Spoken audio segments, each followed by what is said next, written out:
اشرفی stories کے دوستو السلام علیکم ورحمۃ اللہ۔ یہ میرے پیارے دوستو، آخر یزید نے عائشہ رضی اللہ تعالی عنہا کو پیغام نکاح کیوں بھیجا؟ جہاں یزید نے دنیا کے ایک سب سے بڑا ظلم حضرت حسین رضی اللہ تعالی عنہ کو شہید کیا، اسی طرح دوسری خباثت عائشہ رضی اللہ تعالی عنہا کو پیغام نکاح بھیج کر کی۔ تو پیارے دوستو، اس ویڈیو کو مزید ڈسکس کرنے سے پہلے آپ لوگوں سے درخواست ہے کہ اگر آپ نے ابھی تک ہمارے چینل کو سبسکرائب نہیں کیا تو ہمارے چینل کو سبسکرائب کر دیں اور بیل آئیکن کو بھی پریس کر دیں تاکہ آپ کو اس طرح کی اسلامی اور معلوماتی ویڈیو بر وقت مل سکے۔ تو پہلے دوستو، کربلا کا واقعہ گزر جانے کے بعد جب یزید کو ہر طرف سے لعن طعن ہوئی اور ہر کوئی مظلوم حضرت حسین رضی اللہ تعالی عنہ کے بے گناہ قتل پر ظالم یزید کو برا بھلا کہنے اور بولنے لگا، اور ہر طرف سے امام زین العابدین اور سید زادیوں کی رہائی کے لیے آواز بلند ہونے لگی، تو یزید نے امام سجاد کو بلایا اور پوچھا کہ میں قیدیوں کو رہا کرنا چاہتا ہوں، آپ اس بارے میں کیا کہتے ہیں؟ امام سجاد نے فرمایا کہ میں شریک الحسین سے مشورہ کر کے بتاؤں گا۔ تو پھر دوستو، حضرت امام سجاد نے حضرت زینب سے مشورہ کرنے کے بعد یزید سے کہا کہ ہماری کچھ شرائط ہیں، تو یزید نے امام سجاد سے کہا کہ اپنی شرائط بتائیں، تو امام سجاد نے یزید سے کہا کہ ہمارا لوٹا ہوا مال واپس کریں، ہمارے شہید افراد کے مبارک سر ہمارے حوالے کر دیں۔ پھر دوستو، یزید نے تمام شرطیں مان لی، لیکن جب یزید کی بہن امالہ کو اس معاہدے کا علم ہوا تو شیطان صفت عورت غصے سے لال ہو گئی اور کہا کہ قیدیوں کی شرطوں پر معاہدے کیسے ممکن ہے؟ ناظرین، اس عورت نے تمام اہل شام کی عورتوں کو اپنے محل میں جمع کیا اور حضرت زینب اور تمام سید زادیوں کو بھی اپنے محل میں بلوا لیا۔ پھر دوستو، یزید کی بہن امالہ نے کھڑی ہو کر تمام شام کی عورتوں کے ساتھ تکبرانہ انداز میں حضرت زینب کو مخاطب کر کے کہا کہ اس محل کی دیواریں آسمان تک پہنچی ہوئی ہیں اور اس کا مالک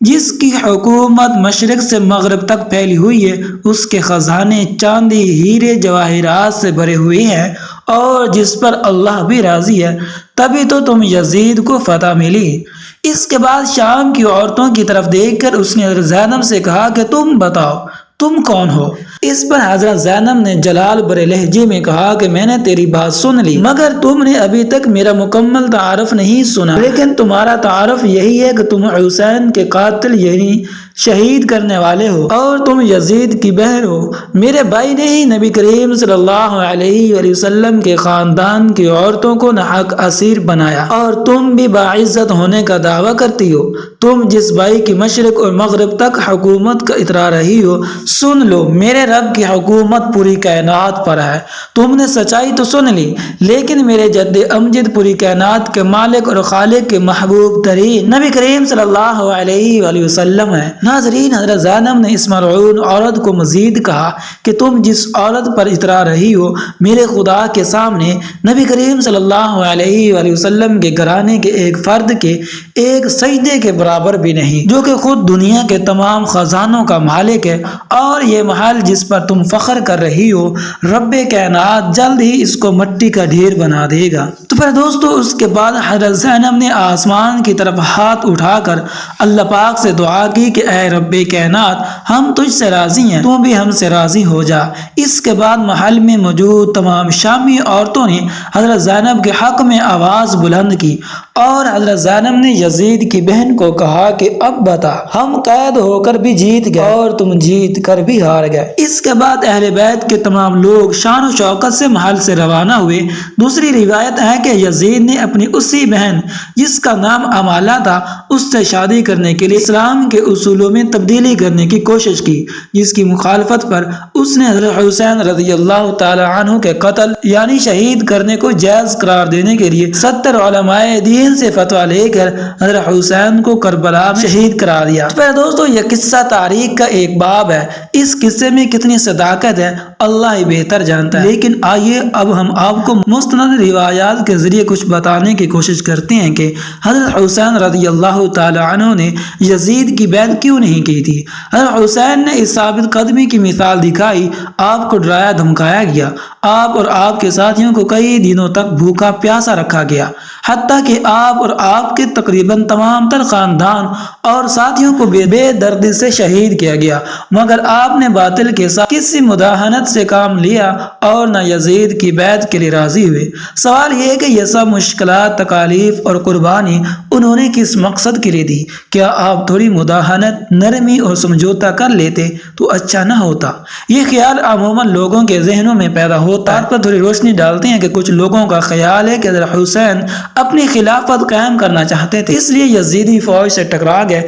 یہ درست ہے کہ انہیں کوفہ اور دیگر علاقوں سے بلاوے آئے تھے کہ آپ آئیں تاکہ آپ کو خلیفہ منتخب کیا جا سکے۔ انہیں وسیع عوامی حمایت کا وعدہ کیا گیا۔ بزرگوں نے آپ کو سمجھایا بھی کہ یہ دھوکہ لگتا ہے، مگر آپ نے جانے کا قصد کر لیا تو خاندان کے اکثر مرد اور خواتین بچوں سمیت آپ کے ساتھ عازم سفر ہو گئے۔ تاہم حکومت سے لڑنا آپ کے پیش نظر ہوتا، آپ مناسب جنگی تیاری کر کے جاتے اور عورتوں اور بچوں کو ساتھ نہ لے جاتے۔ وہاں پہنچنے پر جب حضرت حسین کو پتہ چلا کہ حکومت کے ظلم ستم، خوف یا لالچ دیے جانے کے باعث لوگ آپ کا ساتھ دینے سے پہلو دہی کر رہے ہیں تو آپ نے واپسی کا ارادہ کیا۔ تاہم آپ کو واپس آنے کی اجازت اس بنا پر دی گئی کہ آپ یزید کی بیعت کر لیں، مگر آپ ایسا کرنے کے متعمل نہیں تھے۔ آپ نے مذاکرات کاروں کو یقین دلانے کی کوشش کی کہ میرا حکومت سے لڑنے یا حکومت حاصل کرنے یا اینا بغاوت کرنے کا کوئی ارادہ نہیں، مگر وہ نہ مانے۔ تو پھر دوستو ہم اپنے اصل موضوع کی طرف آتے ہیں کہ یزید نے حضرت عائشہ رضی اللہ تعالی عنہا کو پیغام نکاح کیوں بھیجا، اور یزید ذہنی طور پر کس قسم کا آدمی تھا، اور وہ ذہنی طور پر کتنی خباثت اپنے ذہن میں رکھتا تھا، جس کو عبداللہ بن حنظلہ رضی اللہ تعالی عنہ نے یزید کے ذہنی افکار کو بڑی وضاحت سے بیان کیا ہے۔ یعنی ہر عقل اور شعور رکھنے والا آدمی بآسانی یہ سمجھ سکتا ہے کہ یزید کے دل اور دماغ میں ہر وقت کس قسم کے خیالات سوار رہتے تھے، اور وہ سیدزادیوں اور امہات المؤمنین وغیرہ کے متعلق بھی کس قسم کا ذہن رکھتا ہوگا۔ وہ ہر وقت شہوت کے ساتھ بھرا رہتا تھا اور اپنی بہن بیٹیوں کے ساتھ نکاح کرنے کو جائز قرار دینے کے لیے اسلامی تعلیمات میں بھی چھیڑ چھاڑ کیا کرتا تھا۔ چنانچہ ایک مرتبہ تو اس نے وہ غلیظ حرکت کر ڈالی کہ جس کا معاذ اللہ کبھی کوئی مسلمان سوچ بھی نہیں سکتا، یعنی اس نے سیدہ ام المؤمنین حضرت عائشہ صدیقہ رضی اللہ تعالی عنہ کو ہی عقد کا پیغام بھیج دیا۔ اس وقت سیدہ ام المؤمنین بڑھاپے میں تھیں اور آپ رضی اللہ تعالی عنہ کی وفات میں تھوڑا ہی عرصہ رہ گیا تھا۔ یزید لعین کا پیغام نکاح جیسے ہی ام المؤمنین حضرت عائشہ صدیقہ رضی اللہ تعالی عنہ تک پہنچا تو مدینہ بھر میں اس کا شور برپا ہو گیا۔ تمام اکابرین اسلام نے قرآن مقدس سے نص صریح دکھا کر اس بدبخت یزید کو بہت کچھ لعن و ملعنت کی، اور ہر شخص کو اپنے اپنے مقام پر خاموش رہ کر، یعنی معاملے کو طول دیے بغیر ہر کسی کو خاموش کروا دیا۔ تو پھر دوستو اس واقعہ کا ذکر شاہ عبدالحق رحمۃ اللہ نے اپنے مشہور زمانہ کتاب یزید کے جہاں مرنے کی وجہ لکھی ہے۔ آپ لکھتے ہیں کہ ایک تو یہی ہے کہ اس بدبخت نے حضرت ام المؤمنین حضرت عائشہ صدیقہ رضی اللہ تعالی عنہ سے عقد کی کوشش کی، اور دوسرے یہ کہ اس نے حضرت امام حسین رضی اللہ تعالی عنہ کا خون ناحق بہایا۔ اور وہ مزید لکھتے ہیں کہ خداوند عالم ام المؤمنین حضرت عائشہ صدیقہ کو رسول اللہ صلی اللہ علیہ وآلہ وسلم کی تعظیم و تکریم کے لیے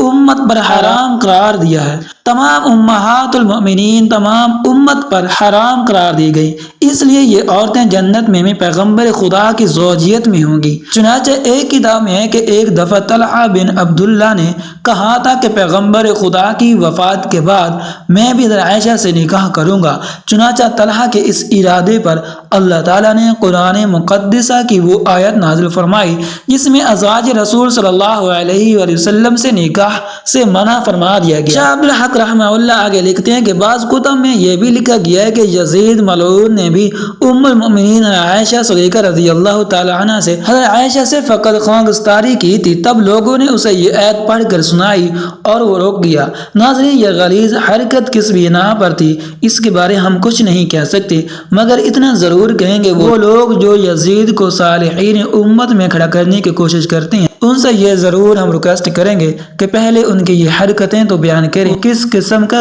غلیظ ترین انسان تھا۔ تو پہلے دوستو یہ مختصر سا واقعہ جو کہ ہم نے حضرت عائشہ صدیقہ رضی اللہ تعالی عنہ اور یزید ملعون کے متعلق ہم نے بتایا۔ تو پہلے دوستو امید ہے کہ یہ مختصر سی ویڈیو آپ کو پسند آئی ہوگی۔ اگر پسند آئے تو لائک کر دیں اور ایک اچھا سا کمنٹ کر دیں، اور اگر آپ نے ابھی تک ہمارے چینل کو سبسکرائب نہیں کیا تو ہمارے چینل کو سبسکرائب کر دیں اور بیل آئیکن کو بھی پریس کر دیں تاکہ آپ کو اس طرح کی اسلامی اور معلوماتی ویڈیو بر وقت مل سکے۔